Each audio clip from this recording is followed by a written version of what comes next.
Hey guys, tonight we're heading back to the soot-streaked alleyways of Constantinople, not the glitzy, gold-drenched court life of emperors. No, this time, you're waking up in the cramped, damp corner of a stone tenement, your blanket a little too short, your dreams interrupted by distant donkeys and someone already shouting about cabbage. You're an apprentice, specifically, a locksmith's apprentice. That means while the rest of the city snoozes or prays, you are lacing up your sandals and trudging into the sludge-thick streets before the sun's even stretched. The sandals never dry properly. You've stopped asking why, like wet sponges made of cow stomachs, and as you shuffle past shuttered wine stalls and laundry flapping like tired ghosts overhead, you catch whiffs of sour bread, horse droppings. They always squelch a little, and whatever unfortunate creature the tanners are boiling down this week. Urban charm. So, before you get comfortable, take a moment to like the video and subscribe, but only if you genuinely enjoy what I do here. And hey, post your location and your local time down in the comments. Let's see who else is up when they probably shouldn't be. Now, dim the lights, maybe turn on a fan for that soft background hum, and let's ease into tonight's journey together. You reach the shop door just as the first bell of the Hagia Sophia clangs across the city, the sound echoing off rooftops like slow thunder. Your master's already inside, of course he is. And he doesn't look up as you push open the creaky wooden door. The hinges squeak in protest, and he winces like you've insulted his ancestors. Oil it today. He grunts without looking. Twice. This is how your day begins. The workshop's colder than the street, stone floor biting at your toes through the woven soles. But it smells familiar. Warm metal, old vinegar used to clean brass, and a hint of sheep fat from the grease pot by the forge. There's a kind of comfort in it. The tools are all hanging in their designated slots.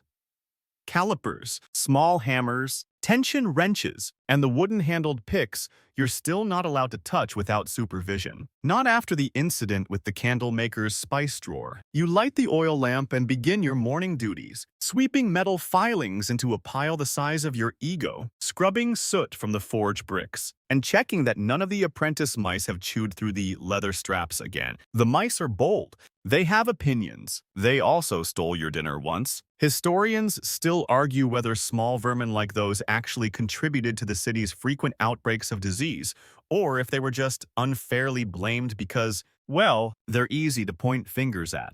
You pause by the workbench. On it is a tangle of unfinished locks, broken keys, and one mysterious bronze object that might be part of a hinge or possibly a toy. No one knows, including your master. He calls it learning material. As the light grows outside, the streets wake up. A bell tolls again. You hear hooves clatter by, and the distant cry of a fish vendor announcing today's catch. A pair of city guards argue about who forgot the bread. You sigh and rub a smear of grease between your fingers, marking the hour of second prayers. And that means customers could start trickling in soon. It's going to be one of those days. Your master finally turns around, eyes sharp despite the bags underneath them. He hands you a key, old, iron, clearly bent at some point. Try this one. Don't ruin it. You've been at this for 4 months. That means you're still considered half hopeless, which is apparently better than utterly incapable. The official title during your first week. You take the key, examine the bitting, the weird little teeth, and try to ignore how the edge is uneven. It's a bad casting. The blacksmith who made it clearly didn't wait long enough for the mold to cool. You know this. You whisper it to yourself smugly, hoping your master heard. He doesn't flinch. He's seen 1,000 more keys than you've touched.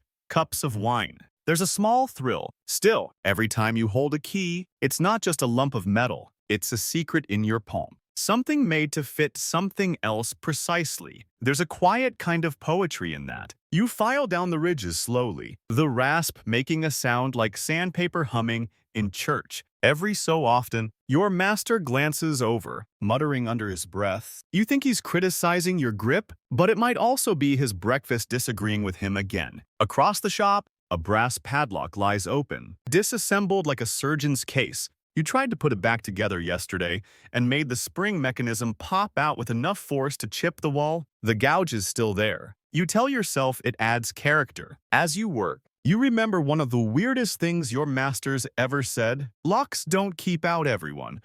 They just delay the curious. At the time, you thought it was just old man wisdom, but later you realized it's true, especially in Constantinople, where burglary is less of a crime and more of a competitive art form. Some pickers even claim divine guidance. There's an old record of a man swearing Saint Basil gave him the ability to feel tumblers with his eyelashes. Scholars still argue whether he was hallucinating or just unusually talented. Around mid-morning, your master grunts approvingly. The key works. He won't say good job, of course, but he doesn't snatch it out of your hand either. Outside. So that's practically a parade in your honor. The city hums louder now, bakers selling flatbreads, traders shouting over crates of figs, and far off, the faint clatter of hooves in a hurry. Somewhere out there, important people are unlocking important things. You're still here, filing keys in a workshop that smells like goat and glory. And honestly, you don't hate it. Yet, the door creaks again twice in one morning, and this time it's not you. It's the first customer, limping in with a wrapped bundle clutched to his chest like it holds the bones of St. Nicholas himself. He smells like wine. Too much of it. And fish. Not enough of that. Your master straightens, his back cracking like dry wood. "Welcome," he says, in the exact tone of someone not especially thrilled to be welcoming anyone. The man sets the bundle on the counter and begins the ceremonial unwrapping of too many cloth layers. You pretend not to watch, but of course, you're watching. Every apprentice is born nosy. Underneath the layers lies an old door latch mechanism, complete with rusted bolts, broken hinges, and what looks like part of a sardine wedged into one gear. You hope it's a sardine. You assume it's a sardine. "From my cellar," the man slurs, scratching his beard. "Won't close, right? Rats keep getting in. Or maybe cousins. Same difference," your master mutters, and gets to work. While he pokes and prods, you retreat to your assigned corner of the shop. This is the prep bench, your personal purgatory. On it, a row of partially disassembled locks that are either training tools or traps, no one will say. A tiny forge that's more temperamental than a theater critic. And, most importantly, your growing collection of tools. Picks shaped like fishhooks, and small mallets that look cute but have made you curse under your breath more than once. Today's task: tool cleaning. Again, you pick up the smallest brush made from boar bristles and begin scrubbing old grease off the metalwork. Each stroke releases a faint scent of vinegar and char. It's strangely calming. In a grimy, oily, you'll never be clean again kind of way. Your hands move automatically now, muscle memory kicking in. That's how apprentices become useful, by transforming boredom into discipline. Over time, your fingers start to understand the weight of metal, tweezers for coaxing out stuck pins, the tiny tremors of resistance, the subtle difference between a latch that should open and one that's thinking about betrayal. Historians still argue whether Byzantine apprentices were considered skilled laborers or just glorified errand boys with extra soot. Judging by your current duties, you suspect it's the latter. Then again, you're learning, even when you're not supposed to. Above you hangs a strange contraption. Your master built a lock tree. Dozens of old lock types dangle from cords and rods like ornaments on a metallic pine. Iron padlocks from Cappadocia, copper scroll locks from Alexandria, and one glass model that doesn't actually work but makes customers go, "Ooh." You stare up at it while scrubbing a pick's handle. Each lock tells a story, some mundane, some wild. There's one with 7 keyholes and a mechanism so tricky your master calls it the liar. No one's figured out which keyhole actually triggers the release. He says even the original owner forgot. Midway through cleaning, the vinegar fumes from yesterday's batch start creeping back into your nose. They never really leave. Your clothes smell like you're constantly pickling. That might explain why cats follow you home. Your master snaps his fingers. Bellows. Boy, you drop the brush and rush to the side forge. Pumping the bellows is your least favorite task, but also the one most likely to involve accidental fire. so naturally, it's thrilling. The forge grumbles awake as you fan it. Orange coals sparking like tiny sunbursts. Your master's shaping a replacement bolt for the customer's cellar latch. As he hammers, the rhythmic clangs echo off the shop walls, like a metallic lullaby that smacks you in the brain. The customer yawns and starts dozing in the corner, muttering something about rat kings. You try not to imagine it. With the forge roaring and tools cleaned, your next job is setting out the daily display tray. It's mostly symbolic.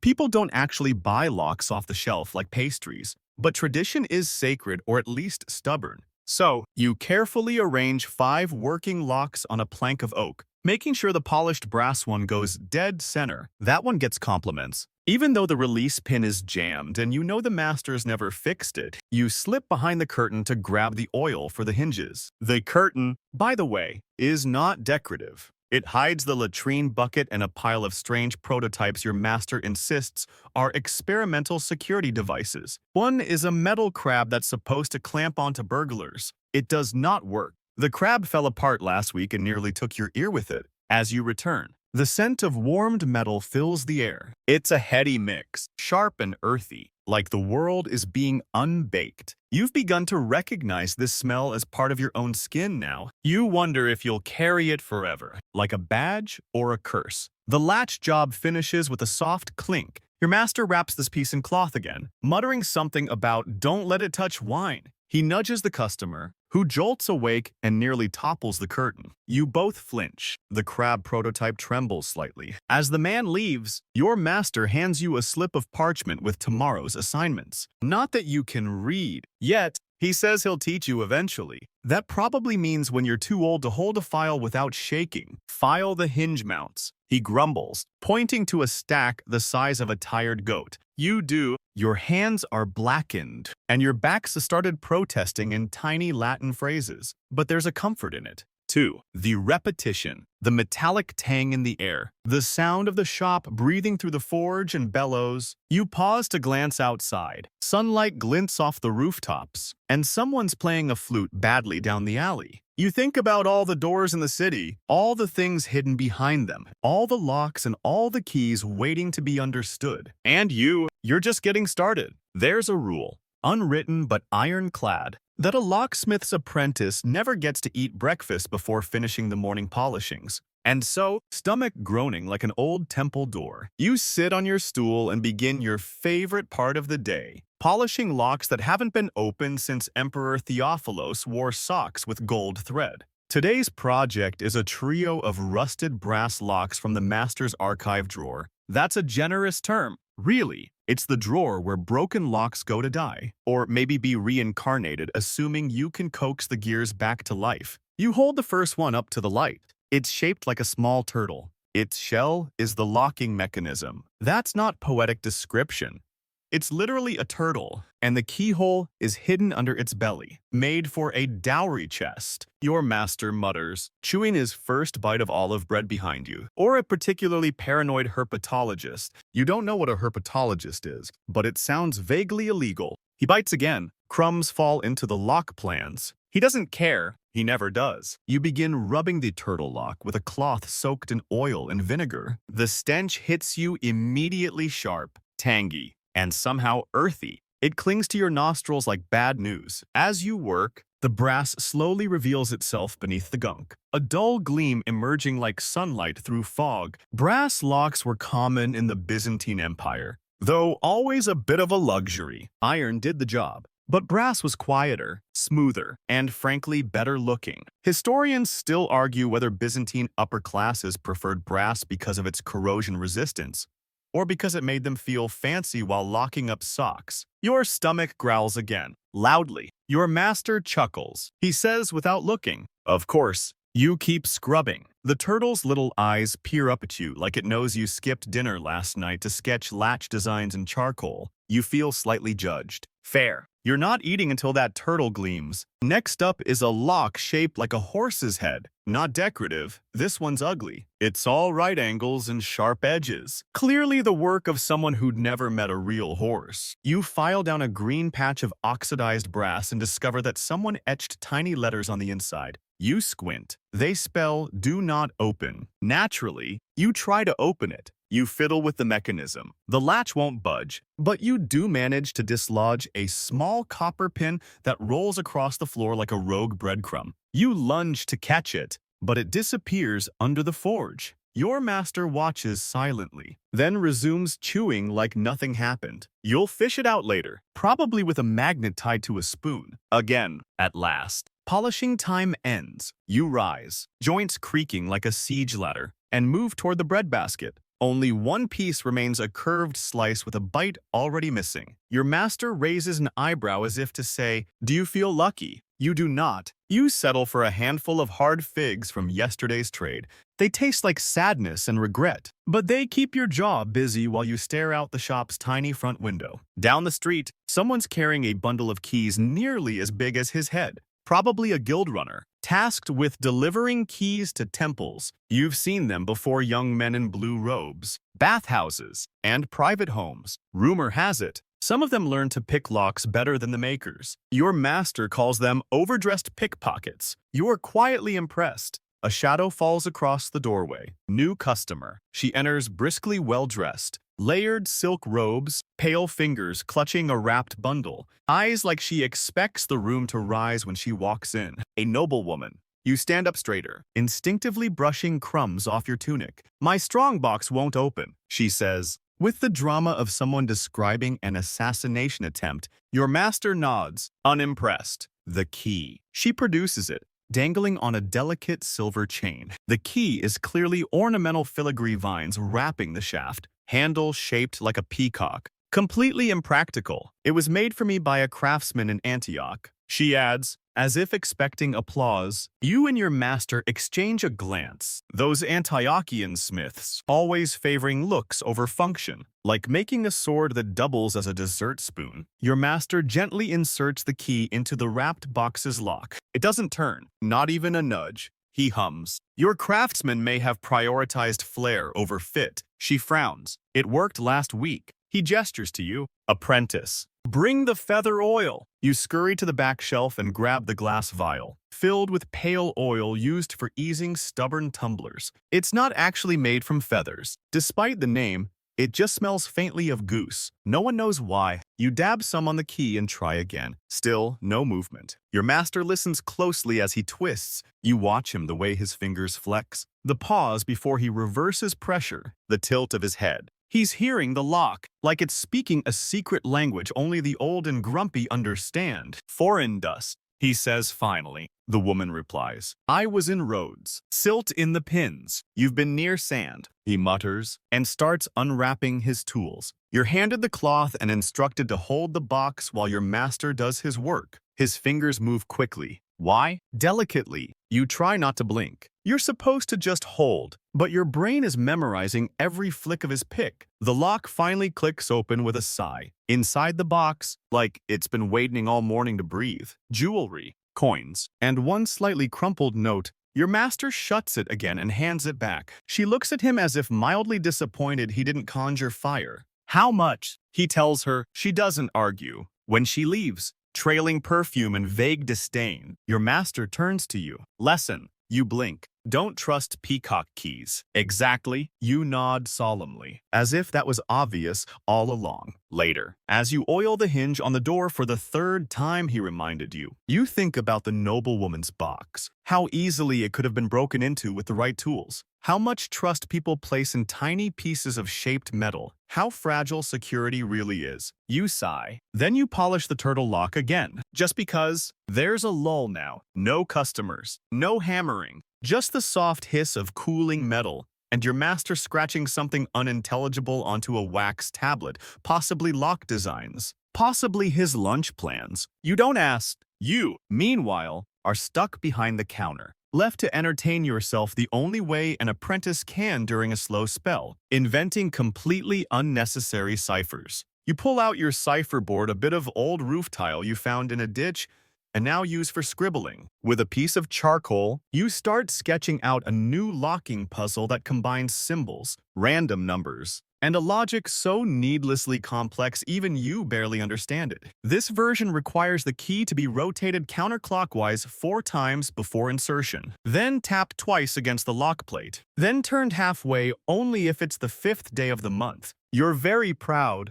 You'll never build it. Your master glances over. You doing anything useful? Yes, you lie. He grunts in a tone that translates to you keep telling yourself that. You go back to your fake cipher. You add a rotating cylinder that changes daily based on a calendar wheel that you definitely haven't invented yet. Historians still argue whether Byzantine locksmiths actually dabbled in cipher mechanisms for private chests, or if that whole trend was just monks trying to protect their wine stashes with extra flair. Either way, it makes for good daydreaming. A breeze pushes through the open door, rattling the hanging lock tree above you. A few of the iron ones clang gently together. Somewhere in the distance, a hawker calls out the price of dried lentils in a way that sounds vaguely threatening. You feel time stretch out like dough under a baker's fist. The truth is, slow days are dangerous. They let your imagination run wild. You start wondering what would happen if you filled a lock with vinegar before inserting a copper key. Would it corrode differently? Would it sing? Would it explode? You jot down the word exploding lock and circle it.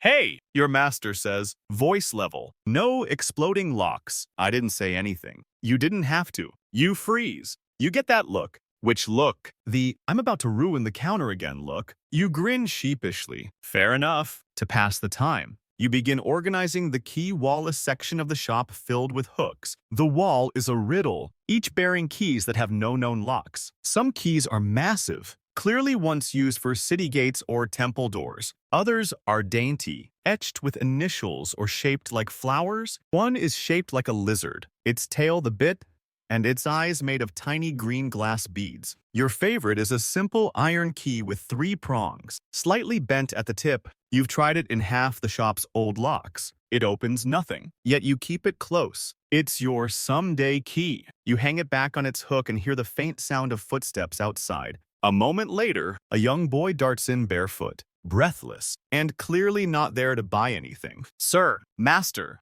my uncle's got a chest that won't open and he's hitting it with a shovel. Your master stands slowly. Of course he is. You both follow the boy through a maze of back alleys and washing lines. It's one of those parts of the city where the buildings lean a bit too close together, like they're whispering gossip. Eventually, you arrive at a weathered house with a man furiously whacking a wooden chest with what looks more like a garden spade than a shovel. Your master sighs. Stop that. You'll ruin the lock. It's already ruined. The man cries, won't open and it's got my tax documents in it. You're not sure what tax documents are, but you know from your master's face that this is going to be unpleasant. He kneels, examines the chest, and nods at you. Apprentice, get the tension hook. You pull it from the tool pouch. Proud that he asked you for it, you hand it over like a knight presenting a sacred blade. Your master inserts it gently into the chest's iron lock. Feels jammed, possibly old sap, tree sap. You ask, worse, bureaucratic sap, the kind that leaks out of forms and ruins everything. He gently rotates the tension, slides in a curved pick, and after a few precise movements, the lock gives a satisfying click. The man cheers. Inside the chest, the boy looks like you just conjured wine from a rock. Scrolls, wax seals, and a large chunk of dried cheese. You're not sure if the cheese is part of the records or a snack. You're lucky. Your master mutters, if you'd hit it one more time, the pins would have snapped. The man offers to pay in olives. He fixes the latch with a little copper wedge and tightens the side panel with a tiny rivet. Your master negotiates up to stuffed olives. It's practically robbery. Back at the shop, you return to your cipher board with renewed energy. You add a section for lock discouragement phrases, like little inscriptions above the keyhole. One reads, don't even try it, Theodore. You don't know any Theodores, but it feels right. Your master notices. You should have been a scribe, he mutters. You look up. Too much sitting. He grunts again. That means he's not totally disagreeing. You spend the rest of the slow spell testing your fake cipher idea on a broken lock. Of course, nothing works. But in the process, you figure out how to reset a stuck spring using just your fingernail and a bit of waxed string. You write that down too. Fingernail reset.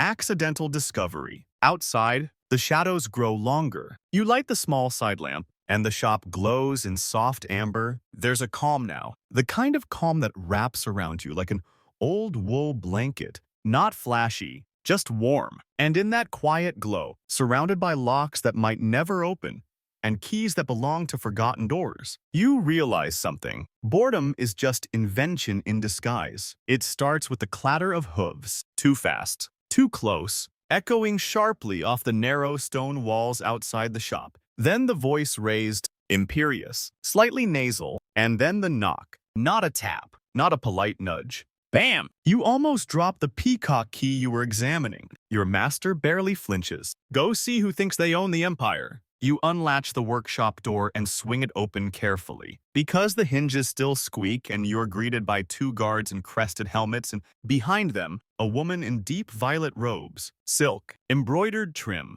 That shade of purple only shows up when someone pays taxes and bribes. Her hands clutch a polished wooden case. Her expression says, "You are already taking too long. My strongbox is jammed." She announces, marching in without an invitation. It contains documents of legal importance. Your master raises an eyebrow. How important? Signed by the Archon's steward. She replies, like it's supposed to mean something to you. It just means someone wears a hat with more feathers than sense. The guards follow her in, filling the workshop with the faint smell of leather, sweat, and bureaucratic panic. You instinctively move the crab prototype out of reach. You don't need any accidents involving armored fingers and experimental pincers. The noblewoman sets the case on the counter and opens the lid, revealing a slim, silver-inlaid strongbox. The locking plate is scuffed and the keyhole looks strained, like someone tried to jam in a key from a different century. Probably did. She attempted to open it herself, one guard says, glancing away like he doesn't want to witness what happens next. Your master leans in, runs a finger over the mechanism, and clicks his tongue. Fancy, but fragile. Antioch. Work again. She nods. That figures. He tries the key. She hands him a delicate thing. More jewelry than tool. It slides in but doesn't turn. You recognize that particular kind of stuck. Misaligned tumblers. This box has seen drama, possibly warped from heat or impact. Apprentice. Your master says, holding out his hand. Hook pick. Thin neck. You pull the right one from the rack immediately. No hesitation. You're getting good at this. As he works, you hover just close enough to watch, just far enough not to be in the way. You catch glimpses of the inner gears as the lid raises slightly. The box is protected by a kind of pressure-sensitive clasp beneath the primary lock. If you force it, the entire mechanism collapses and makes the documents inside permanently inaccessible. A classic noble feature. Security through self-destruction. Your master murmurs something about over-engineering and pokes one final spring. Click. The lock surrenders with the elegance of a deflated peacock. The lid opens to reveal scrolls, 2 stamped tokens, and a thick envelope sealed with red wax. The noblewoman snatches it instantly. This never happened, she says. Of course not. Your master replies, already turning back to his tools. He's seen this before. She tosses a small purse on the bench. You hear the familiar clink of solid silver. One of the guards sneezes. The other nods at you with something that might be respect. They leave as fast as they came. The shop feels oddly larger once they're gone. You pick up the purse and weigh it. Should I add this to the coin drawer? Your master takes it, tugs the drawstring open, peeks inside, and raises an eyebrow. Nope. This is our in case the emperor's nephew breaks something fund. You start laughing, but he's completely serious. After that chaos, the rest of the day tries to be normal, but it never quite succeeds. You're jittery. You keep glancing at the door, half expecting more purple-robed emergencies. Instead, you get a man who wants a new latch for his pigeon coop. He's loud, sweaty, and very concerned about thieving birds, which is a phrase you do your best not to question. You help design a simple slide lock using scrap iron and a few brass pins. It's satisfying work, clean lines, smooth rotation, no threat of legal documents combusting from misuse. While your master negotiates the price bartering for fish again, You test the latch twice more, just to enjoy the mechanical neatness of it. That's when it hits you. Most people think locksmithing is about doors, but it's not. Not really. It's about rules, about systems, about knowing how to shape resistance until it gives. As you pack up the pigeon lock, your eyes drift to your cipherboard again. You erase the absurd calendar wheel idea and instead start sketching something more grounded, a time delay lock, one where the key must be held in position for 5 seconds before the tumbler releases. Your master notices, "What's that now?" Just a thought. He stares at your sketch. What if a lock could wait? For a second, you expect him to scoff. Instead, he hums. Could work. With a spring delay and a weighted catch, you blink. Really? Don't let it go to your head. But he keeps looking. The day fades into that golden part of the afternoon where everything seems dipped in honey. You begin oiling the display locks for the evening, the ones people will glance at but never buy. You give the turtle lock an extra shine. And as you wipe down the counter, you realize how strange today has been. One part slow cipher doodles, one part legal panic, one part paranoid birds. But it all fits. The lunch bell rings faintly in the distance.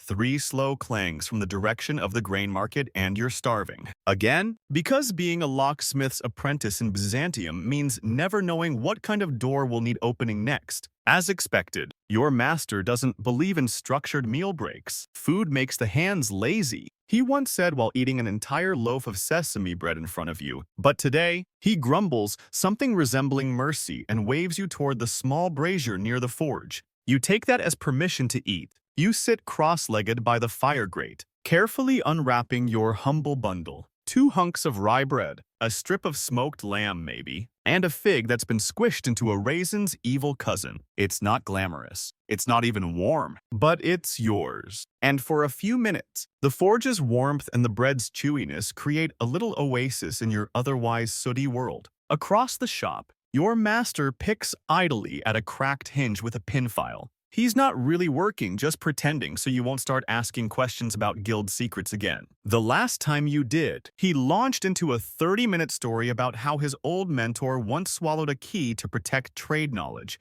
You're still not sure if it's true, but it worked. He starts talking again. You ever hear about the siege of 717? You nod. Everyone in Constantinople knows that the Arab armies surrounded the city for a year. Famine, the works, fires. I was a boy, he says. My father ran a smithy near the walls. They kept breaking the locks on the grain stores, soldiers, mostly. Desperate men. My father built a barrel hinge so complicated, no one could open it without singing a psalm and turning the latch with their nose. You squint. That can't be real. He shrugs. Still safer than that brass joke Antioch keeps sending. You both laugh. The fire pops. A lazy breeze pushes through the shop and rattles the lock tree again. You finish the lamb strip and pocket the fig for later desperation. The shop is quiet now. Bellows, dormant. No customers knocking. Just the light hiss of the forge cooling and your master humming a hymn under his breath off key. Of course.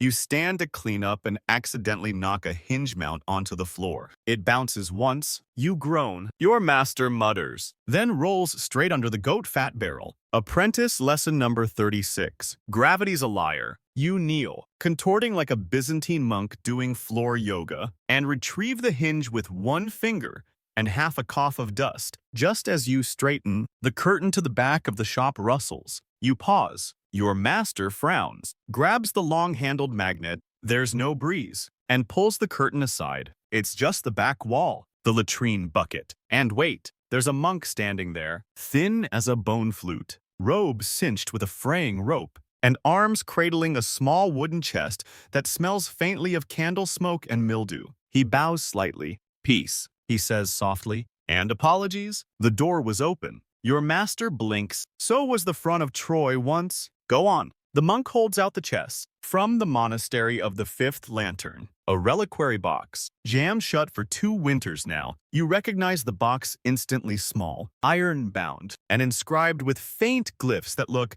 halfway between Greek and gibberish. These types usually held relics, scraps of parchment, or allegedly sacred toenail fragments. You always wondered if saints got tired of being chopped into so many collectible parts. tiny bones. The monk sets it down with a reverence usually reserved for holy things or really fragile pickled eggs. Your master inspects the hinges.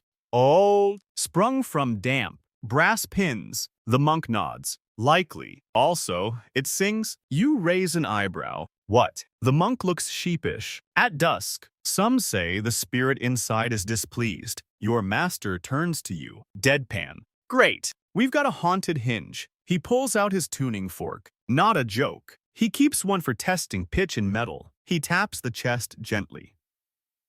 Ping, low tone. Possibly resonance in the warped banding, or possibly ghost-related. Depending on how superstitious you're feeling today, you take a closer look. The chest's lock is small, subtle, and entirely jammed. But there's a peculiarity: someone smeared beeswax around the edges, likely trying to lubricate it in a desperate attempt at spiritual locksmithing. You chip away a bit and catch a whiff of lavender. Saint-approved scented sabotage. Your master sighs, Apprentice. Go fetch the cam pick. You bring it over, but not before giving the reliquary a small side-eye. It doesn't sing, not yet. Together, you and your master begin the delicate operation. He guides the pick. You hold the chest steady, the metal groans softly as he maneuvers, and you feel the vibration through the wood like it's breathing. Or maybe that's just your imagination and the 3 figs you ate for breakfast. Historians still argue whether reliquaries like these were sealed intentionally by monks to prevent relic theft, or just badly built by people who didn't understand humidity. Judging by the wax, this one falls firmly into the desperation over engineering camp. After a few tense seconds, the pick slips. Click. The monk flinches. So do you? The lid rises, slow as a curtain at a poorly attended theater. Inside, a folded cloth, a tiny bone fragment, and a scrap of parchment that looks like it's seen the ark. Nothing moves, nothing sings. Probably just metal fatigue. Your master says, already turning away. Or an annoyed saint with a flair for acoustics. The monk bows again, thanks you both profusely, and presses a wax-sealed coin into your palm before leaving. You turn it over, likely worthless. It's stamped with a lantern and a fish, but weirdly beautiful. As the monk disappears down the alley, your master mutters, I liked the rat chest better. At least that one smelled honest. You clean your tools, still glancing occasionally at the reliquary, half expecting it to whisper something at you. But all it does is sit on the bench, smug and silent. You think you'll sketch it tonight? Like every other Byzantine object with too much mystery and not enough answers. Maybe turn it into a cipher box, one that only sings at dusk. Just in case, the monk might be gone. But his strange reliquary has left a scent of mystery behind part beeswax, part incense, part unanswered question. You swear it hums when the forge pops. Your master says it's just thermal expansion. You think he's just annoyed you got a coin out of it? There's no time to dwell. Though, just after the 5th bell, enter Brother Thalos. A wiry, someone thuds at the door with the grace of a falling ox. Jittery monk from the other end of the city. One who always looks like he's lost something and probably has. His robe flaps like it's trying to flee his body. And he carries a medium-sized iron-bound chest that smells aggressively of holy mildew. I bring relics. He gasps, and possibly termites. You blink. Your master groans. And thus begins the tale of the monastery's rusty padlock, the lock you'll come to loathe. Thalos sets the chest down and explains, in rapid gasps, how it came from a forgotten alcove behind a crumbling chapel wall. The lock hasn't turned since Emperor Basil was in short pants, and it may or may not contain an arm bone of Saint Euphemia, or at least her cousin. Your master doesn't even ask. He's already unscrewing the rusted latch plate. This is the kind of job you hate most: corrosion, guesswork, still, and a vague risk of tetanus. You take the opportunity to examine the padlock closely. Byzantine padlocks were often barrel-shaped with spring-loaded bolt mechanisms, more clever than their Roman predecessors, but just as vulnerable to moisture and monks who don't oil things. This one, absolutely cemented with rust and neglect. You gently wiggle the keyhole pick as your master hums tunelessly. Nothing moves. You try tapping the casing with the soft mallet. Still nothing. Brother Thalos offers helpful advice like, and the bone's getting impatient. Maybe if we all pray louder. Eventually, your master breaks out the old reliquary trick. Heat. He holds the chest near the forge, just enough warmth to soften the ancient grease and maybe loosen the rust. But heat and prayer don't always mix. The chest creaks ominously, and a puff of dust escapes the keyhole, like a saint exhaling through a straw. Finally, click. It gives. The lid opens a quarter-inch. Triumphant, your master steps back. There, locked by man, freed by physics. Inside, nestled in a disintegrating pillow of linen, quite unhelpfully, is a small bundle of bones and an inscription plaque that reads, "To whom it may concern, please return." Thalos clasps his hands in thanks and bows repeatedly, murmuring about miracles and divine locksmithing. He presses another coin into your master's palm, this one etched with a spiral and what might be a squid. Byzantine monks sure loved cryptic imagery. You are starting to think they designed their relic boxes less for protection and more for riddles. Before Thalos leaves, oh, and the abbot says thank you for fixing the lock. He said to mention, Saint Modestus was especially grateful. He turns back at the door. You glance at your master. He stares at the floor like he's just remembered a debt he forgot to repay. He mutters, Modestus. Isn't he the one who cursed that cabinet maker for sneezing on a relic? You offer to clean the tools while he grumbles about getting ghost-breathed by a thigh bone. As you wipe the rust off the picks, you find yourself thinking about the layers of belief around every lock you touch. It's not just mechanisms, it's stories, hopes, superstitions, and sometimes bones. Your master interrupts the reverie. Come on, Agora, next. Someone's stall got pilfered. You groan. Another melon theft. Melons. He confirms. And possibly a sheep. You pack the lock kit. Out into the streets you go again, weaving through Constantinople's crowded arteries. The agora's already humming with late afternoon grumbles, fishmongers shouting, spice merchants dusting their cinnamon too theatrically, and that one boy who definitely keeps stealing figs, judging by the suspicious bulge in his tunic. Gone. 5 melons, 2 bundles of chard, and my dignity. Your master points at the chest. The twine seal is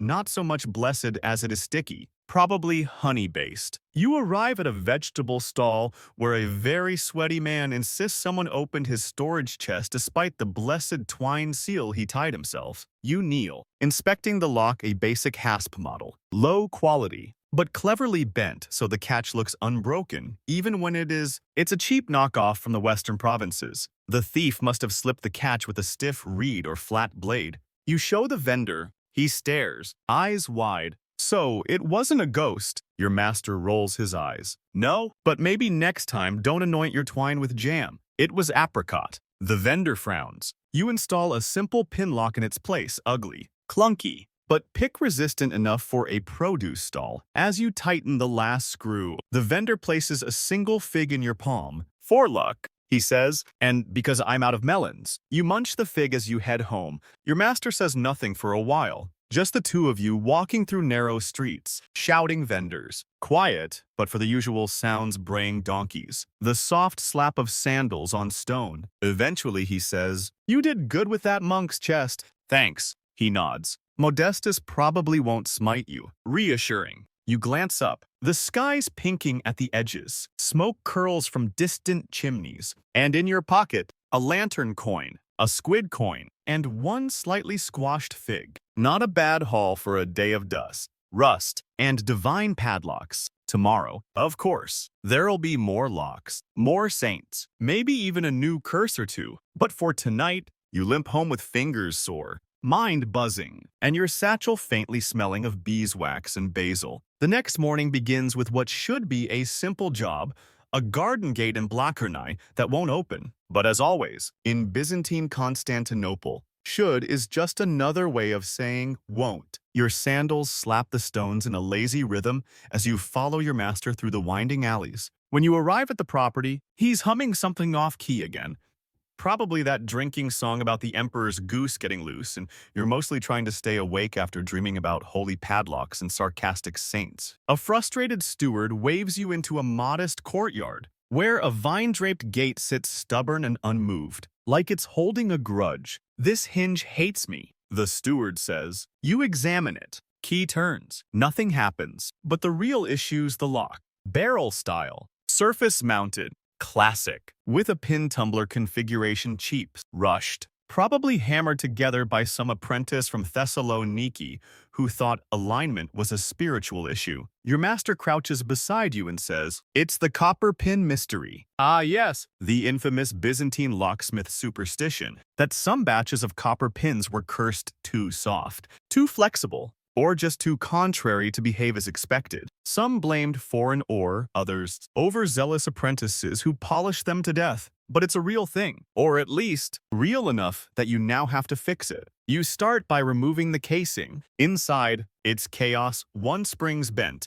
the driver pins are misaligned, and the copper key pins have mushroomed slightly from repeated use. It's as if the whole thing's been sulking for years. As you delicately work the lock guts onto the cloth mat, your master launches into his favorite lock theory lecture. Again, you see, he says, pointing with his brass tweezers, pin tumbler bias. Historians still argue whether it was intentional design or just metallurgical accidents. Some say locksmiths skewed the pins on purpose to make locks harder to pick. Others say they just didn't know how to cast evenly. He snorts. Either way, now you get to spend your morning trying not to bend a 500-year-old copper stick. You sigh, but he's not wrong. You replace the copper pins with stiffer bronze ones from your pouch, carefully filing them down to the right height. Precision matters. Too tall, and the shear line jams. Too short, and the key spins like it's twirling on vacation. Meanwhile, your master distracts the steward by inspecting the gate hinges and loudly pretending to find faults in other people's shoddy ironwork. It's part education, part ego, part revenge.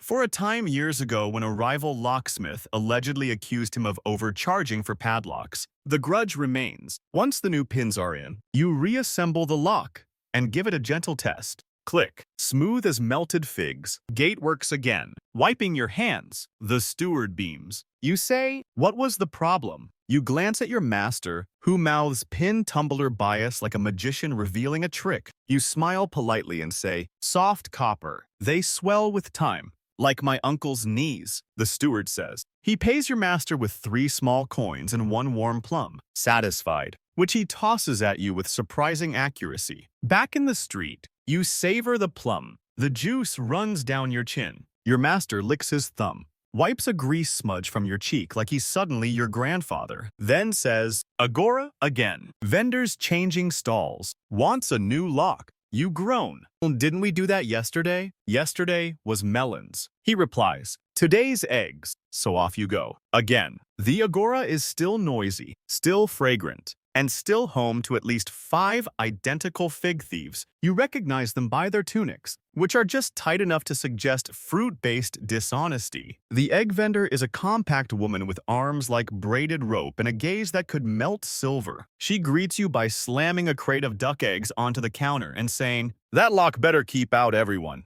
including ghosts and my sister." Your master nods and says, "Standard box lock." Her current one is a bent latch affair, easily bypassed by anyone with a thin blade or a stubborn thumb. Want the double-barrel mechanism? She squints. Want it loud. I want it to scream if someone jiggles it. He smirks and gestures to you. Show her the screamer. You blink. The what now? Ah, he means your little invention, the one you've been tinkering with for weeks. A trap spring lock that snaps a copper strip across a ceramic cup when tampered with, causing a jarring clang. Technically useless, definitely annoying, perfect for vendors. You pull it out of your satchel and set it on the counter. The vendor tilts her head. Will it yell? It'll yelp. You say, loud enough to scare rats, or at least make them pause. She grins. Install it. As you screw the custom lockbox into place and line up the striker arm, your master nods approvingly. Not bad for a week's worth of scrap and fig pits, he whispers. You flush with pride. The vendor pays extra 3 coins and a boiled egg,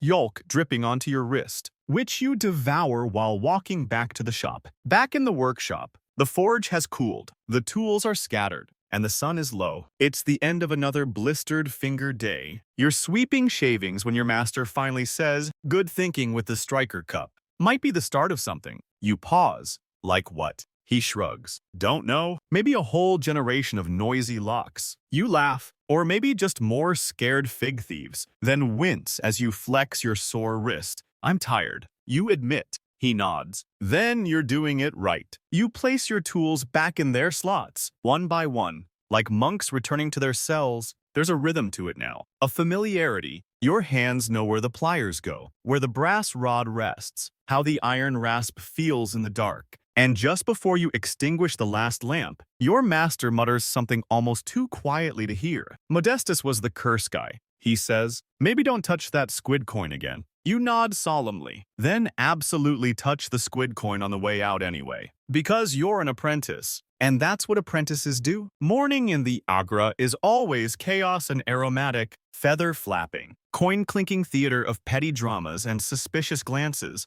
You've been here so many times lately. You're starting to suspect the olive vendor knows your shoe size. Today's task seems simple again. More stall locks. This time, your master's client is a goat cheese seller with a penchant for whispering. She explains just above a hush that someone's been nibbling the corners of her wrapped wheels overnight. Not rats, she says, too tidy. Your master listens with his polite squint, then gestures for you to take a look at her stall's door latch. A bent loop secured by a wooden toggle, reinforced with, you squint. Is that twine and prayer? Security's an illusion. Your master murmurs, and you roll your eyes. He means you're fixing it. While you assess the gaps in the stall walls, a child could crawl in. Honestly, the goat cheese vendor offers you a sample. You bite in. It tastes like despair and raw commitment, fitted with one of your recycled brass padlocks. The replacement lock you install is a modest hasp and staple combo. You position it high, just out of reach of grabby street kids, and wedge the staple into a reinforced plank. It won't keep out professionals, but it'll stop amateur cheese bandits. And, in truth, that's most of what you do. Slow down, idiots! Back in the central market square,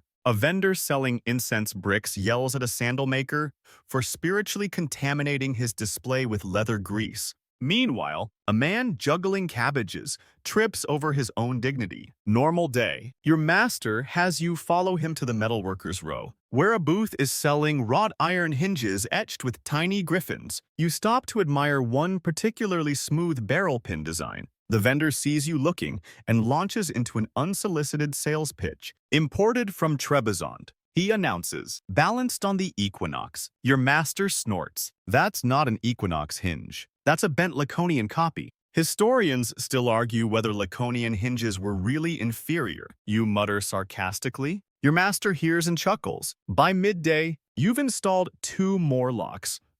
One on a cherry vendor's supply chest, which, confusingly, only stores apricots, and another on a fortune teller's curtain flap. This one needs to feel locked, not be locked. The fortune teller says, waving incense in your face. Clients must sense security, so you install a decorative brass latch with an oversized false keyhole. It doesn't do much, but it looks impressive. And honestly, that's the brief. You take your lunch perched on the edge of a well, staring into the water and chewing what may or may not be beef jerky. Your fingers are nicked from earlier work, and your nails are full of grit. You watch pigeons argue over a fig. Somewhere across the square, a teenager tries to pick one of your goat cheese padlocks with a skewer. It does not go well. You let him struggle for a while purely for educational purposes, of course until he gets frustrated, kicks the lock, and runs off. Your master sees the whole thing and nods approvingly. Nothing like field testing, he says, though I still say your spring tension's too generous. Too generous for the dumb, you reply, brushing crumbs off your robe. It's late afternoon now. You haul your toolkit back to the workshop, feet sore,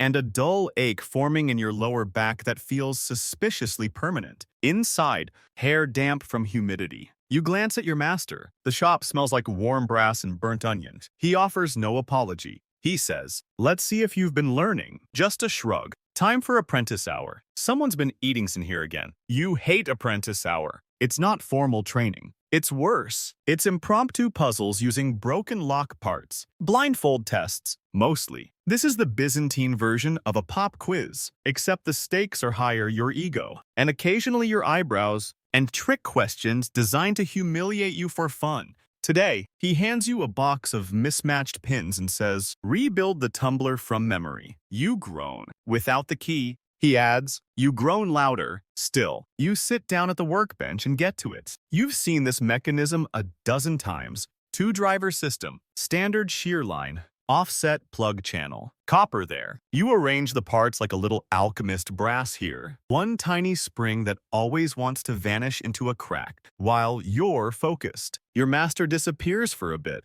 then returns with a visitor. You glance up. It's a young woman, apprentice robes, just a little less smudged than yours. She nods politely. This is Marista, your master says. She's training with Kion the Smith down in Psamithia. You freeze, because if you don't, she's here to see if you know what you're doing. Then your master adds, Marista doesn't blink. I'm trading you for her. You resume working. Eventually, you present the rebuilt tumbler. 5 pins, she says, inspecting, but you swapped the third and fourth. Should feel a hitch mid-turn. She tests it and yup, there's the tiniest bump. You blush. She smirks. Not bad, she adds. For a boy, you smirk back. She turns to your master. At least I don't oil the outside of the plug. He's better than the last one. The last one used glue. Your master winces. Blasphemy. She leaves with a nod. And your master claps you on the back like you just passed an imperial exam. Next time, he says, trust your ear. If it clicks too early, it's lying, as you wipe down the bench and store the tools. That night, you glance at the dummy locks still hung on the training rack. One of them, you recognize it was your first real build. It's crooked, sticky, ugly,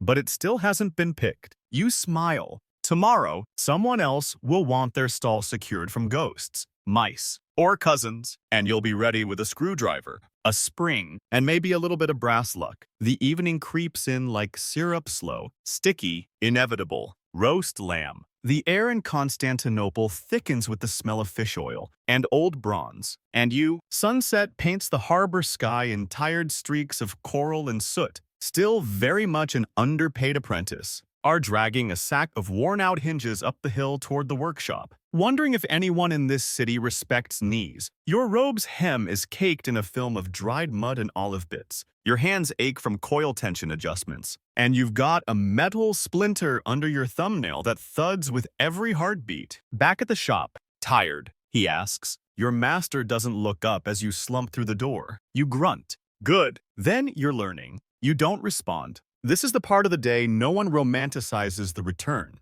They at least get to sit near windows. You're not creating anything new or cracking ingenious lock puzzles. But you do seriously entertain the idea of defecting to the Glassblowers Guild. You're doing maintenance, which means oiling the same hinges you cursed 3 weeks ago, sorting tangled keys from mismatched drawers, and listening to your master monologue about lock symmetry for the 9th time. Perfect symmetry is the enemy of good security, he says, tapping a compass against a lopsided brass shackle. Criminals rely on predictability. Imperfection throws off rhythm, like your nose. You mutter. He doesn't hear or pretends not to. Either way, you mark it as a win. You drop the tool, suck air through your teeth. You're halfway through aligning a gear mechanism on a ceremonial latch when your left arm cramps. And brace yourself on the table. Your master glances over, he says solemnly. That's the locksmith's curse. The elbow of regret.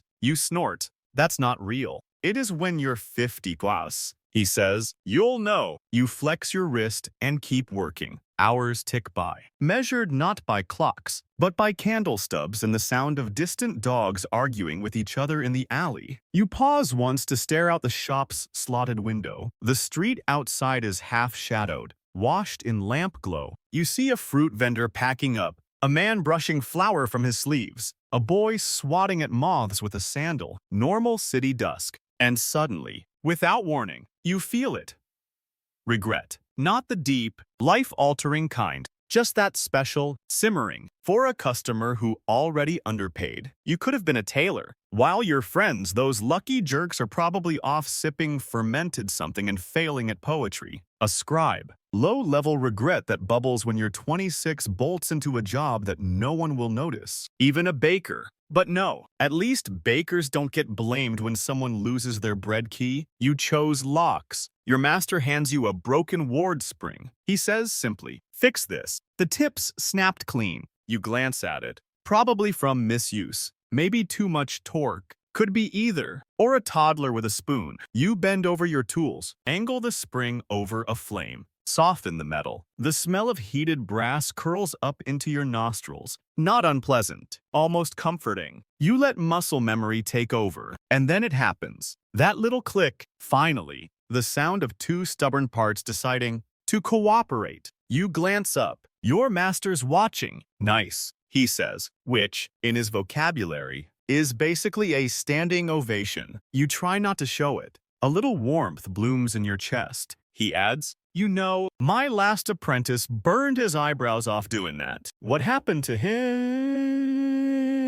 He quit. Smart. He chuckles. You're not dumb enough to quit. Thanks. You fall into rhythm. The shop gets quieter. Aligning, oiling, screwing, humming. You develop a quiet harmony with the tools. A kind of invisible waltz between metal and muscle. There's something soothing in it, even if it's not exactly the future you dreamed of. In the background, 3-key puzzle lock. Your master picks up a tiny, try this one again, he says, tossing it your way. You groan. This is the one with the fake false core. He just winks. You stare at the lock. Isn't it? Turning it in your palm. The coolness of the brass settling against your skin. You insert the master key. Nothing. You flip the switch pin. Hold pressure on the second gear. Not quite there. Click. You raise an eyebrow. That was faster than usual. Your master claps once. Sarcastically. See? The tailor inside you might survive after all. You roll your eyes. You know, he says, settling onto a creaky stool. When I started, I was convinced I'd design a lock so complex it'd never be picked. 7 years later, someone opened it with a goat horn. You laugh, loud and genuine. You ask. He shrugs. Historians still argue whether goat horn lockpicking was ever real. You lean back. But did they really? Stretching your arms. Your shirt sticks slightly to your back from the forge heat. The metal under your nails glints in the lamplight. And still, oily heart. The shop hums like an old. By the time you finish your last hinge, the moon is fully out. Owls trade cryptic gossip across the rooftops. Your stomach growls like a forgotten guard dog. You clean your tools, stack the scrap pile, blow out the candles one by one. Same time tomorrow, your master says. Wouldn't miss it. You reply. Still, as you step out into the cool evening, not looking up from his notes, but your voice drips with the sarcasm of 1,000 hammered rivets. Something in your shoulders feels you did work that mattered. Kind of, to someone. Probably, and that has to count for something. The next morning arrives too early. Too loud, and with the pungent after-smell of fish brine wafting from the neighbor's courtyard, you drag yourself upright, bones clicking like misaligned tumblers, and trudge toward the shop. The streets are already cluttered with basket vendors and squawking chickens engaged in deeply personal disputes. However, are bracing yourself for something far worse than poultry politics. The guild inspector is coming. You heard the rumor last night from a rat-faced glazier who stopped by to borrow a hinge. He mentioned it casually, the way one might mention the return of a plague. Yep, he's making rounds this week. Might drop in on your old master soon. Better hide the bent keys. You'd hoped your master wouldn't hear. He did. This morning, he's in full-blown panic mode. His apron is tied too tight. His hair is slicked unnaturally flat. And his entire shop smells like someone scrubbed the walls with vinegar and dread. Clean that workbench. Lighter. He barks the moment you step through the door. Faster. If the inspector sees brass filings in the grout again, we're done. He'll put a red wax mark on the door. That's public shame. You eye the door. You know, it's already permanently stained from that time the dye merchant spilled purple ink on it. Right? He ignores you. Maybe. Do we have any symmetrical pin samples left? You mutter, digging through a drawer labeled Experimental Do Not Use Unless Desperate. The Guild of Metalworkers and Artisans of Constantinople is not exactly lenient. They operate somewhere between a trade union and a grumpy religious order, with rules for everything from gear ratios to acceptable toenail length for apprentices. The locksmithing sub-guild is especially feared because their inspector, Master Focus, wipe that hinge display, is rumored to have eyes sharper than a thief's crowbar and a nose for deception like a Byzantine bloodhound. Dust it with cloth, not your sleeve. Your master shouts. You glare at him, but comply. The hinges are mostly for show-delicate spirals, leaf-tipped clasps, ornamental locking bolts that no sane person would ever actually use. They're here because guild inspectors love to see artistry. They don't care if it holds. They care if it looks like it could secure a saint's relics and win a beauty contest. 10 minutes later, the bell above the door jingles. You freeze. So does your master. Enter. Master Focus. He's exactly as described, bald, beetle-browed, cloaked in a robe too clean for honesty. A ring of bronze keys clinks at his hip like a jailer's lullaby. He sniffs once, not dramatically, just knowingly. Good morning, he says, voice so smooth it could oil a hinge by itself. Master Focus, your master says, bowing so low his nose nearly dusts the floor. An honor. Focus hums. You stand rigid, trying to look less like a gremlin who slept in his work tunic. He circles the shop slowly, trailing a single finger along the edge of the front counter. He stops at a display of decoy locks, decorative but intentionally misleading, and raises an eyebrow. Is this functional? He asks. Well, your master chuckles nervously. It functions as a conceptual deterrent. The mechanism implies complexity. It's decorative. Focus interrupts flatly. Your master wilts like lettuce left in the sun. Focus steps toward the workbench. He picks up a freshly oiled padlock, rotates it in his palm, sniffs once more. Grease blend. You clear your throat. Boar fat base. Sir? Infused with wild bay and laurel extract. Custom ratio. Just briefly, he glances at you. His expression doesn't change, he says suddenly. That hinge, pointing at the back corner of the shop, that one's dusty. Sure enough, an old hinge, untouched for weeks, is collecting more than its fair share of grime. I thought that was a spare, your master starts. But Focus raises a hand. You snap your head around. No excuses. Every piece in view represents your standard. He jots something on a parchment scroll. Your master looks like he might implode. Focus moves on. He tests a keyring, taps a gear tooth diagram with the tip of his stylus, and finally approaches your favorite project. A half-finished lock puzzle you've been assembling in secret during lunch breaks. It's weird, over-engineered, and probably useless, but you love it. He picks it up. What's this? Your master rushes forward. Oh, that's just a student's, exercise. Nothing official. Focus turns it in his hand. The locking core is designed to rotate backward before engaging forward. One of your more brilliant little flourishes. He says, that's it. Just, Then he sets it down and scratches something else onto his scroll. Then, just as abruptly as he arrived, Focus turns to leave. Attractive shop, he says vaguely, slightly disorganized. Standards could be tighter. So deep this time you're worried he might dislocate something. Your master bows again, but just before the inspector crosses the threshold, he glances over his shoulder. You, he says, pointing one bony finger at you. You freeze. That student's lock, he says. Refine the alignment. The idea's clever, crude, but clever. Then he's gone. The door creaks shut behind him. Your master doesn't speak for a full 10 seconds. Well, then he exhales with the force of a cathedral bellows. He says weakly, he didn't shut us down. You blink. Did he just compliment me? Don't let it go to your head. Your master grumbles. He's probably just testing your ego. You grin. Still counts. He narrows his eyes at you. Back to work. And if he does come back, that clever lock still doesn't function. You nod, still smiling. Yeah, tailoring would have been easier. You're elbow deep in grease, but at least no tailor ever got complimented by the Locksmith Guild's human guillotine. Fiddling with the locking teeth on an old merchant safe when it happens. A scream, not human, but metallic rings through the workshop. Not a clang, a scream. Shrill, prolonged, not a scrape. And rising in pitch, like a startled rooster caught in a windpipe. You freeze. So does your master, hunched across the room, adjusting a busted hasp from the baths. What in blazes was that? He mutters. At the rig. You glance sideways at the cluttered shelf above your stool. Your rig. A hideous contraption cobbled together from scrap wire, tension springs, and the bell guts of a discarded temple chime. Until now, you'd meant to take it apart last week, but it just sort of lived on.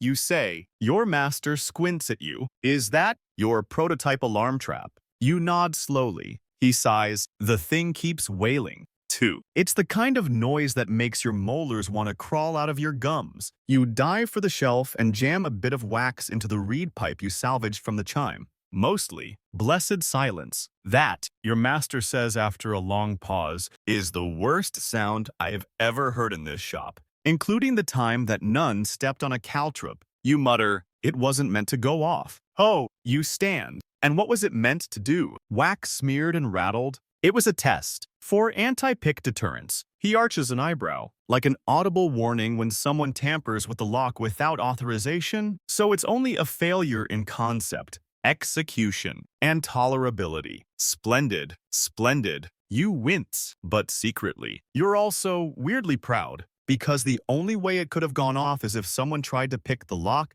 and no one in the shop is supposed to be picking locks. You both turn slowly to the door. Standing there, eyes wide and sheepish, is a boy no older than 10. Street dirty, very kneed, gripping a bronze lockpick like it's a guilty coin. He stammers something in a dialect you barely recognize, then bolts into the alley, vanishing like a startled cat. Your master mutters, thieves are getting younger. You blink. Do you think he was part of a gang? Probably. That or just some ambitious pickpocket trying his luck. Either way, your screeching lock from Tartarus worked. You brighten. No. So, you approve. Oh, he pauses. But I'm not making you disassemble it either. Maybe it has potential. With refinement and ear protection. You beam. The rest of the day passes with an odd sense of alertness. For once, your mind spins. You feel less like a passive tool handler and more like someone who might be inventing things that matter. What if the alarm only triggered after 3 failed pins? What if it hissed instead of screamed? What if it spat dye onto the thief's hands? Or ejected a fake snake? Okay, maybe not the snake. Still, it's a good day until the older apprentice from next door saunters in after sunset. He always walks like he owns the whole district. His tunic is clean in a way that suggests he doesn't touch anything, and his belt has a decorative pick set meant more for flirting than function. I heard a banshee, he says smugly. You reply, security prototype. Sounded more like a pig choking on a pipe organ. Your master raises a hand. Enough. Leontios. Leontios snorts. I just came to warn you. Rumor is, some guild apprentices are getting tested this month. Yup. You're on the list. Apprentice assessments. Practical trials. Your spine straightens. They're looking for people to fill spots in the naval forge teams. You blink. Probably. The Imperial Locksmiths. Word is, he shrugs. Sure. If you like warships and cold soup, he leaves as casually as he arrived. Your master leans against the forge table.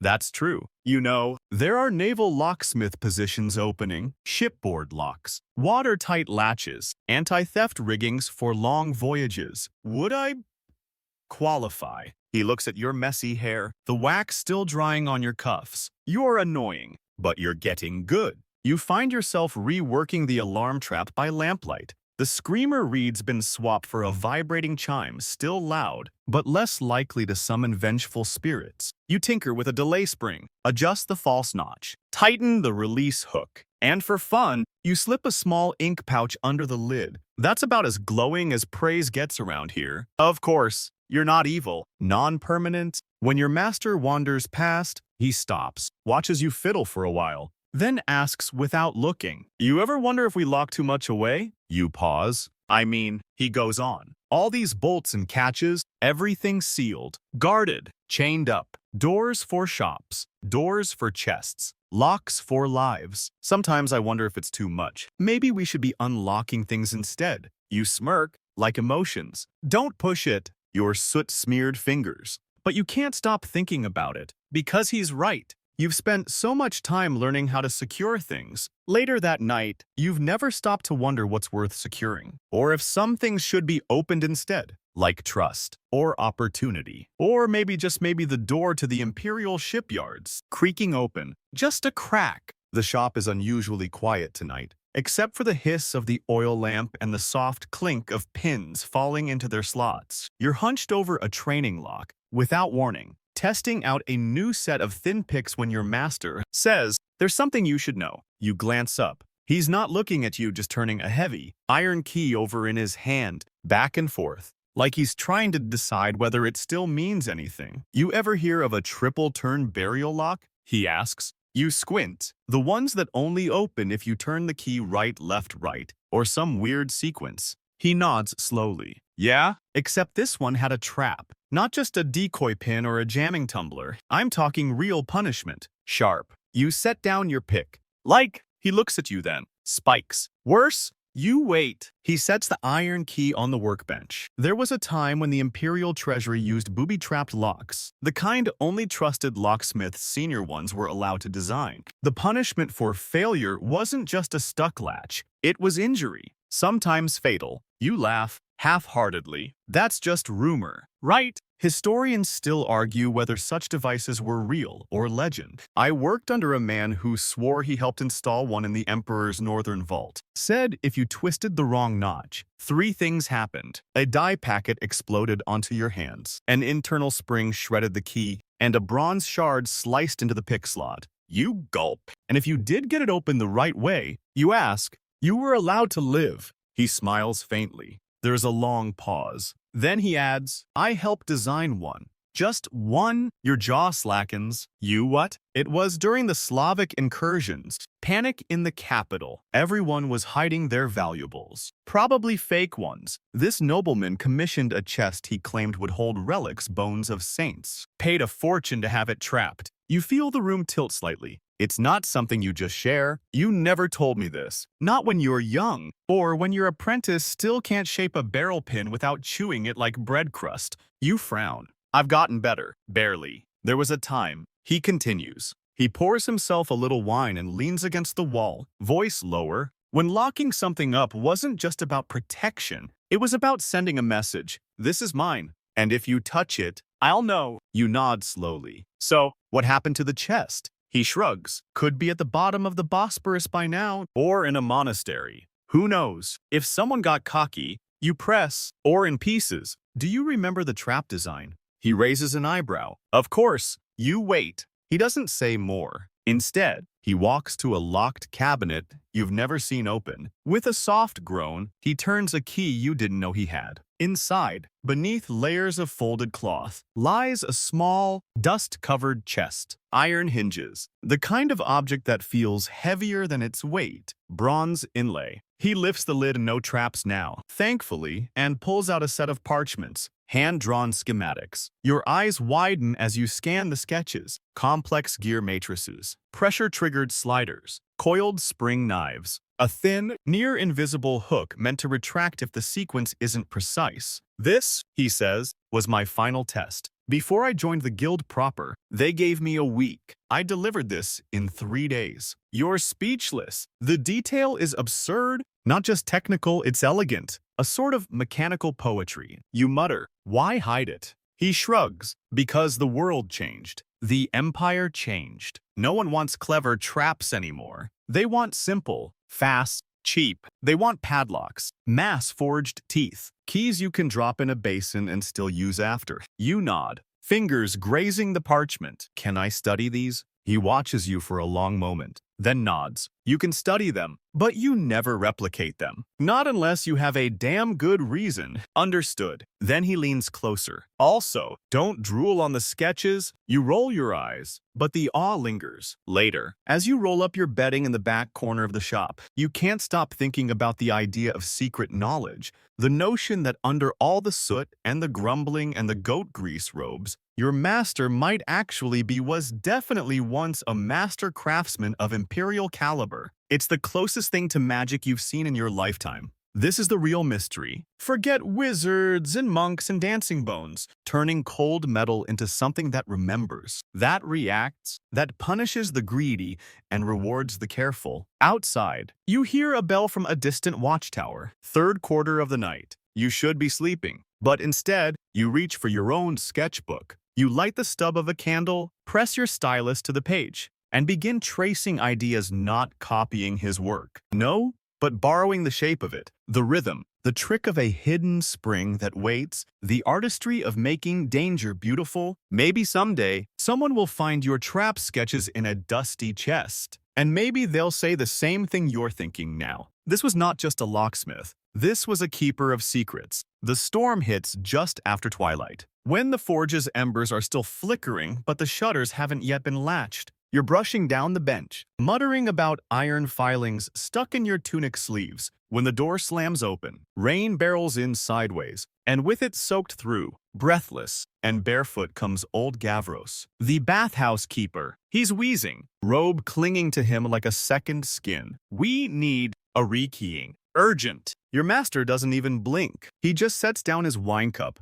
grabs the lock satchel, and mutters, "Come on, boy." You sigh. Of course. Outside, the rain is a slap to the face, cold, blinding, the kind of storm that makes you question why the gods ever bothered with water in the first place. Your sandals slip in the muck as you and your master follow Gavros through slick alleyways, past shuttered food stalls, and down toward the bathhouse nestled against the base of an old aqueduct. Lost every key. Gavros wheezes, all of them, to the changing stalls, to the coin chest, even the emergency wine cupboard. You try not to laugh. You fail, but the situation's more ridiculous than funny. Inside the bathhouse, everything drips, the floor squelches, and the air, usually warm and thick with perfumed steam, now smells like mildew, mold, and something suspiciously goatish. You squint into the gloom. Why is it so empty? Closed today. Gavros huffs, or at least it was. But then the waterworks burst a pipe, and someone knocked over the key cabinet. Everything washed away into the lower drain trench. Every key. You ask, dubious. He nods. Every single blessed one. Your master exhales through his nose and hands you the apprentice satchel. You handle the wine cupboard. I'll deal with the coin chest. Of course. So there you are, at midnight, crouched in ankle-deep water that smells like onion bath salts. Rust-chewed lock. The wine cupboard is ancient, trying to fit a new warded core into a sticky, the kind of wood that creaks even when it isn't wet. It's fitted with a chunky padlock that looks like it predates most of Constantinople's street grid. The original key had been unusually long, maybe ceremonial, but now it's floating somewhere near the sea. You twist in a spare spindle and grind down a few notches with your mini file, then realign the sliding bolt. It's crude, but effective. The lock clicks, and the door opens. Inside, a single dusty jug sloshes with what you hope is still wine.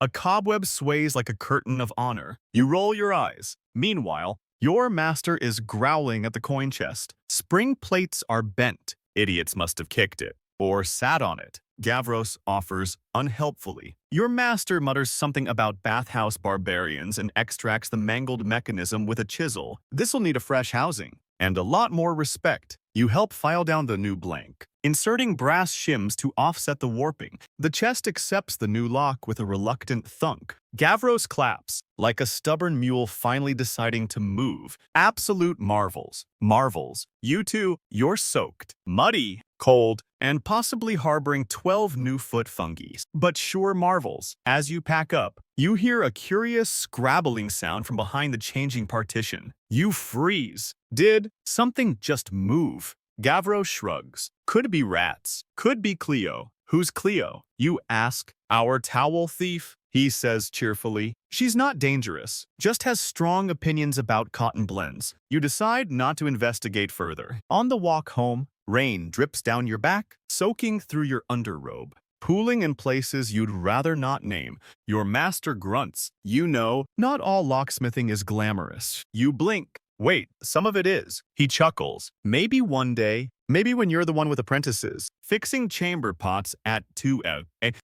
You pause. You've had to fix locks on chamber pots. Historians still argue whether I'm joking. He says, you groan. By the time you reach the shop, the oil lamp in the window has burned out. You light it again, dripping all over the stone floor, and slump onto your sleeping mat. But even as exhaustion presses in, there's something oddly satisfying about tonight. Not the mildew, or the bathhouse rats, or the sheer amount of moisture in your shoes, but the quiet competence of it all. The way you and your master barely needed to speak to get the job done. The click of a repaired lock. The way tools feel heavier in your hands now, but in a good way. You glance at the apprentice satchel, still damp but intact. Somehow, despite the rain and the stench and Gavros's weird fungal foot stories, you managed to do something useful. You left that bathhouse a little more secure than you found it. A win. However soggy, you peel off your soaked tunic, wrap yourself in a dry cloth, and finally crawl into your corner nook beneath the shelves. Tomorrow, no doubt, there'll be more locks, more filings, more burnt fingers, maybe even another trap schematic, if your master's feeling generous. But for now, all you have to do is sleep, assuming, of course, you don't dream about Cleo and her cotton towel vendetta. Your fingers still smell faintly of vinegar and brass dust when the sun peeks through the window slats the next morning. Your back aches. Your knee, yes, that knee, the one you knocked into the bathhouse wall, throbs in protest. But your eyes drift open to the soft, golden hush of early light, and for a moment, the world feels tolerable. The first thing you see is the ceremonial lock on the workbench. It's massive, gaudy, almost gleaming. Despite your efforts to tone down its obnoxious shine, you drag yourself to the table and run a cloth gently over its surface. This thing isn't meant to secure anything. It's not guarding gold. Its body is shaped like a two-headed eagle, classic imperial symbolism, and its shank curls into a flourish that serves no purpose except to remind everyone that the Empire takes symbolism very seriously. Secrets, no, or the wine cupboard from Towel Thieves. This lock is for show. A gesture of virtue from a minor official who likely forgot it even exists. It was commissioned by a bishop last Lent and has been gathering dust ever since, waiting for the right moment to be presented to some temple doorway that no longer has doors. And the best part? You know how to open it with a spoon? You discovered that by accident, of course. While cleaning out filings with a teaspoon, you hit the right tumbler sequence and click. The lock popped open. You never told your master. Triumphant and stupid. Honestly, you're not sure he even knows. But there it sits. Polished, glorious, useless. It's a fitting symbol for the final hours of your week. You sweep the floor, straighten the shelves, and sort through keys that probably haven't matched a lock since Emperor Theophilos was still sketching unicorns into marble. The smell of oil, dust, and damp robes lingers. So does the quiet satisfaction of having survived another week, of knowing which lock mechanisms are salvageable, of remembering which customers secretly tip in honey cakes instead of coins. There's comfort in that, even if the work is tiring, even if your shoulders creak like old hinges. Your master eventually emerges, yawning, robe askew. You clean the ceremonial lock. You nod. Did you polish the eagle eyes? You glance at the absurd little gemstone eyes embedded in the eagle heads. Twice. He grunts approvingly and takes a seat. Good. It'll be delivered to the bishop's brother tomorrow. He's opening some kind of seminary. Wants to lock a box full of purity vows. You squint. Apparently, you suppress a smirk. And that needs this. The rest of the morning passes slowly. Someone else has a brooch clasp that's mysteriously jammed, and one elderly woman just wants to chat about how locksmiths used to use goat horn before iron became popular. You nod politely through it all. As the sun climbs higher, heat begins to build. A few people drop in. Someone needs a key duplicated for their second pantry. The forge groans. You open the shutter for a bit of breeze, and for once, the air smells bearable. The streets are alive with chatter vendors hawking figs, children chasing dogs, the distant clanging of a copper pot being dented in the market. You sit on the stoop for a few minutes, tools resting beside you, and watch the city move, not in haste, just in rhythm, and something settles in you. Not pride, not excitement, but a kind of peace. You've learned the shapes of pins by feel, the way different metals resist or yield, how to read the face of a customer, and guess whether their lost key is a cover for something more curious. You've made friends with the city's cats, especially the striped one who always shows up when you're working with fish oil hinges. You've kept secrets, still stubbornly functional. You've eaten lunch with your back to a hot forge while your master snored in the corner. Made guesses. And even though you're still just an apprentice, you've seen lock designs that are thousands of years old. You glance at the ceremonial lock once more, still shiny, still ridiculous. But maybe that's fine. Not everything needs to make sense. Fixed things. Even though your robe is second-hand and your toolkit, Is missing two fine files you're not entirely useless anymore? Some things exist to look secure. Some people walk barefoot into bathhouses. Some guild inspectors inspect nothing but the pastries. You stretch your arms. Let your shoulders rise. Then fall. The day is quiet now. The workbench is clean. The forge is cooling. You have no emergency summons, no bathhouse mildew, no panicking monks with bent keys and confusing saints. Just the low murmur of the city, the warmth of the afternoon, and the knowledge that you'll do it all again tomorrow. Eventually, you lie back on your sleeping mat, tools tucked away, eyes softening. The candle flickers, the shutters creak, and the eagle lock watches silently from the bench. It won't stop anyone. But right now, it doesn't have to. And so, your breathing slows. The rain has passed. The street beyond the shutters hums with a lull. Not silence, but the warmth from the forge lingers just a little. Your hands, content kind of noise that cities make when they think you're not listening. Though tired, rest easy now. You can still feel the faint imprint of the brass lock's edges on your fingertips, like a ghost of work. Well done. Outside, its paws silent. A cat pads across the cobblestones, tail twitching. Somewhere in the distance, a baker is probably kneading tomorrow's bread. And your master, he's already snoring again. One sandal half on, a plate of half-eaten dates by his side. The day was long, but it was yours. Whatever comes tomorrow, more rust, more bad hinges, more late-night rekeying in mildew-slicked corridors, you'll handle it. Because that's what apprentices do. The city sleeps behind its doors, locked. For now, not perfectly, not forever, but just enough. So you close your eyes. Let the faint crackle of dying embers guide you deeper into the quiet. Let the shadows grow longer and softer. Let the last image in your mind be a gleaming, ridiculous lock shaped like a bird with gemstone eyes, utterly useless, completely secure. And breathe, in and out, drift. You've done enough. You are enough. Good night, Locksmith. Sleep well.